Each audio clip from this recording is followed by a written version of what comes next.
काही नाही हो, या स्टेनलेस स्टीलच्या भांड्यांमध्ये ना कुठलीही भाजी करा, ती करपतेच. त्यामुळे नाईलाजास्तव शेवटी नॉनस्टिक पॅन आपल्याला घ्यावाच लागतो. मैत्रिणींनो, तुम्ही सुद्धा असाच विचार करताय ना? किंवा स्टेनलेस स्टीलची भांडी हवी तर आहेत, पण योग्य ती भांडी निवडायची कशी? स्टेनलेस स्टीलचे हे भांडे नॉनस्टिक भांड्यांसारखे काम तर करतात ना? रोजच्या वापरासाठी हे भांडे योग्य आहेत का? अशा बऱ्याचशा शंका जर तुमच्या सुद्धा मनात असतील, तर आजचा हा व्हिडिओ आहे तुमच्यासाठी.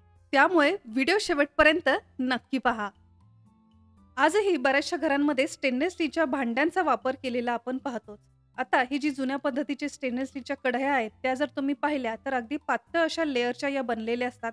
त्यामुळे अगदी कितीही मंद आचेवरती यामध्ये भाजी बनवली, तर पातळ बॉटम असल्यामुळे सुद्धा यामध्ये पटकन भाजी ही करपतेच. हा झाला एक प्रकार आणि दुसरा म्हणजे सँडविच बॉटम असलेली ही भांडी. आता सँडविच बॉटम म्हणजे अशी स्टेनलेस स्टीलची भांडे ज्याच्या बॉटमला म्हणजे अगदी तळाशी एक जाडसर अशी लेयर दिलेली असते. ऑल ओव्हर भांड्याला पातळ थर असतो, परंतु जिथे बॉटम असते तिथेच फक्त एक जाडसर एक्स्ट्राचा थर आपल्याला दिलेला असतो, जो अगदी सहज सेपरेट त्या भांड्यांवरती दिसतोही. मग अशा भांड्यामध्ये जर तुम्ही तडका किंवा एखादी भाजी वगैरे केलीच, तर ती बॉटमला काही करपत नाही, परंतु ज्यावेळेस पूर्ण भांड्यात ही भाजी असते त्यावेळेस ती लवकर करपते, लवकर ती जळते सुद्धा. मग यालाच सँडविच बॉटमची भांडी असंही म्हटलं जातं. अशा या भांड्यात सुद्धा भाजी ही लवकर करपते. यासाठी शक्यतो तुम्ही पाहिलं असेल, सँडविच बॉटमची ही अशी जी भांडी असतात, ती फक्त आपण डाळ वगैरे फोडणीसाठी किंवा दूध, चहासाठीच जास्तीत जास्त या वापरल्या जातात. तर असे हे 2 प्रकारचे जे स्टेनलेस स्टीलची भांडी आहेत, त्यामध्ये भाजी करपणं हे साहजिक आहे, कारण त्याची लेयर ही अगदी पातळ असल्यामुळे ती लवकर गरम होते, भाजी त्यामध्ये करपते. मग योग्य ती स्टेनलेस स्टीलची भांडी निवडायची कशी आणि कोणती? तर आपल्याला योग्य ती भांडी निवडायची आहेत, ती म्हणजे ट्रायप्लाय असलेली स्टेनलेस स्टीलची ही भांडी. आता ट्रायप्लाय म्हणजे काय? तर 3 लेयर असलेली ही स्टेनलेस स्टीलची भांडी. सगळ्यात वरती स्टेनलेस स्टील, मध्ये ॲल्युमिनियम आणि पुन्हा स्टेनलेस स्टील असे 3 लेयरचे हे भांडे असतात. ॲल्युमिनियम याच्यामध्ये असल्यामुळे इव्हनली जी हीट आहे ती सगळीकडे डिस्ट्रिब्यूट होते आणि त्याच्यावरती आणि खाली बॉटमला स्टेनलेस स्टीलची लेयर असल्यामुळे ॲल्युमिनियम आपल्या अन्नपदार्थात काही मिक्स होत नाही. त्यामुळे ही भांडी आपल्या आरोग्यासाठी फायदेशीरच ठरतात. आता माझ्या किचनमध्ये रोजच्या स्वयंपाकासाठी काही मोजकी स्टेनलेस स्टीलची भांडी आहेत. ती रोजच्या रोज वापरात येतातच. त्यामध्ये सगळ्यात आवडीचा माझा हा जो स्टेनलेस स्टीलचा फ्राय पॅन आहे, तो आहे विनोद ब्रँडचा. 2 ते 3 वर्षापासून हा विनोद ब्रँडचा फ्राय पॅन मी वापरतीये. ज्यामध्ये फक्त सुक्या भाज्याच नाही, तर ऑमलेट, पॅनकेक्स वगैरे अगदी नॉनस्टिक पॅनसारखेच बनतात, कारण हा सुद्धा 3 लेयरचाच बनलेला आहे. या फ्राय पॅन सोबतच माझ्या किचनमध्ये माझी आवडीची आणि तितकीच मोजके अशी स्टेनलेस स्टीलची भांडी आहेत, ज्यामध्ये माझी सगळ्यात फेवरेट आणि क्यूटशी अशी छोटीशी कढई आहे, जी आहे स्टाल ब्रँडची. ऑलमोस्ट रोज माझ्या किचनमध्ये एकदा तरी वापरात येतेच अशी ही स्टाल ब्रँडची कढई आहे. एखादी रस्सा भाजी बनवायची असेल, सुकी भाजी करायची असेल, तळणीचे वगैरे पदार्थ करायचे असतील, तर त्यासाठी ही कढई खूप उपयोगाची ठरते आणि स्टेनलेस स्टीलची असून सुद्धा ही सुद्धा 100% नॉनस्टिक भांड्यांसारखीच ही कढईसुद्धा काम करते. फ्राय पॅन आणि कढईसोबतच माझ्या किचनमध्ये आहे एक मोठा आणि एक छोटा स्टेनलेस स्टीलचा कुकर, ज्याचा डिटेल व्हिडिओ ऑलरेडी मी आपल्या चॅनलवरती शेअर केलेला आहे. तो जर व्हिडिओ तुम्ही पाहिला नसेल, तर तो व्हिडिओसुद्धा नक्की पहा. खूप छान अशी स्टेनलेस स्टीलच्या कुकरची डिटेलमध्ये माहिती या व्हिडिओमध्ये मी तुम्हाला दिलेली आहे, ज्याची लिंक व्हिडिओच्या शेवटी मी नक्की देईल. आता माझ्याकडे हा जो विनोद ब्रँडचा फ्राय पॅन आहे, त्यामध्ये तुम्ही पाहताय एक सुक्की भाजी मी बनवायला घेतली आहे. सिंपल कांदा परतून झालाय.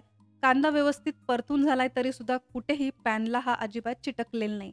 त्याचबरोबर याचा एक इम्पॉर्टंट पॉइंट म्हणजे याचं हँडल. पॅन आतून बाहेरून व्यवस्थित गरम झालाय, परंतु हँडल अजिबात सुद्धा गरम होत नाही इझिली. ते तुम्ही सहज पकडू शकता, कॅरी करू शकता. फक्त सुकी भाजीच नाही, तर यामध्ये मी पॅनकेक्स, ऑमलेट किंवा बरीचशी टिक्की, पनीरसुद्धा फ्राय करून पाहिलेलं आहे. अगदी छान नॉनस्टिक भांड्यासारखेच या ट्राय प्लायचे भांडेसुद्धा छान काम करतात. फक्त योग्यरित्या ती वापरणं खूप गरजेचं आहे. आता याची योग्य ती पद्धत कोणती? तर सगळ्यात महत्त्वाचं म्हणजे कुठलाही पॅन गरम करताना ते अगदी हाय फ्लेमवर गरम करायचं नाही.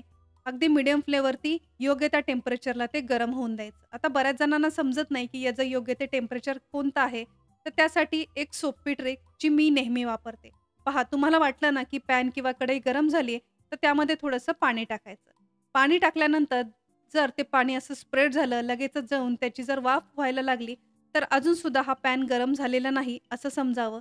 यानंतर थोडंसं आणखीन गरम होऊन द्यायचं. त्यामध्ये थोडेसे पाण्याचे थेंब आपल्याला टाकायचे आहेत.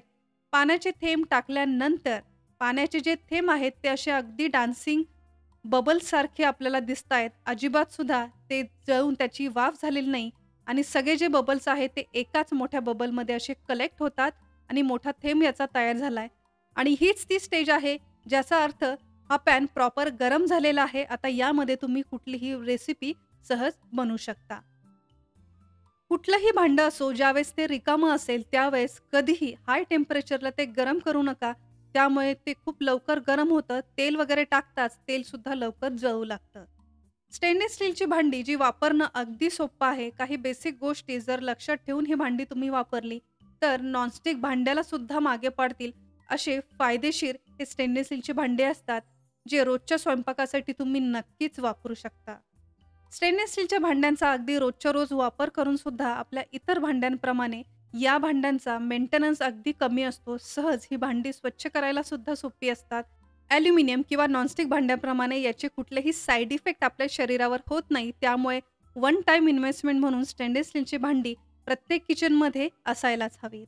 जर तुम्हाला सुद्धा योग्य पद्धतीने स्टेनलेस स्टीलची भांडी निवडायची असतील, तर त्यासाठी कधीही अगदी पातळ लेयर असलेले किंवा असे सँडविच बॉटम असलेले कुठलीही भांडे न निवडता असे ट्रिप प्लाय लेयर असलेलेच भांडे निवडा, जे कधीही खराब होत नाही. योग्य पद्धतीने जर तुम्ही ते वापरले तर वर्षानुवर्ष सुद्धा ते चालतात. तर आजच्या या व्हिडिओमध्ये जे काही फ्राय पॅन, कढया वगैरे मी या व्हिडिओमध्ये तुम्हाला दाखवलेले आहेत. तुमच्या समोरच यामध्ये मी ऑमलेट्स, बऱ्याचशा रस्सा भाज्या, सुक्या भाज्या सुद्धा करून दाखवलेल्या आहेत आणि तुम्ही पाहिलत की या कढयांमध्ये अजिबात सुद्धा भाज्या या चिटकत नाही. खूप मेंटेनन्स सुद्धा या कढयांना लागत नाही. तर तुम्हाला सुद्धा या जर कढया आवडल्या असतील, तुम्हाला या परचेस करायच्या असतील, तर त्याची परचेस लिंक या व्हिडिओच्या डिस्क्रिप्शन बॉक्समध्ये आणि कमेंट बॉक्समध्ये मी देईल. वाटल्यास ते तुम्ही चेक करू शकता. याची प्राईस आणि आणखीन डिटेल्ससुद्धा तुम्ही पाहू शकता. स्टेनलेस स्टीलच्या भांड्यांविषयी तुमच्या आणखीन काही शंका असतील, तर त्या तुम्ही आम्हाला कमेंट बॉक्समध्ये नक्की विचारू शकता. आजचा हा व्हिडिओ, माझी ही मेहनत जर तुमच्यापर्यंत पोहोचली असेल, हा व्हिडिओ तुम्हाला थोडा जरी उपयोगाचा वाटला असेल, तर या व्हिडिओला एक लाईक नक्की करा. आणि अजून जर सिम्पली मराठी या आपल्या यूट्यूब चॅनलला तुम्ही सबस्क्राईब केलं नसेल, तर लगेच सबस्क्राईब करा. हे अगदी फ्री आहे. सबस्क्राईब बटन समोर एक नोटिफिकेशन बेल आहे, ते सुद्धा प्रेस करायला विसरू नका.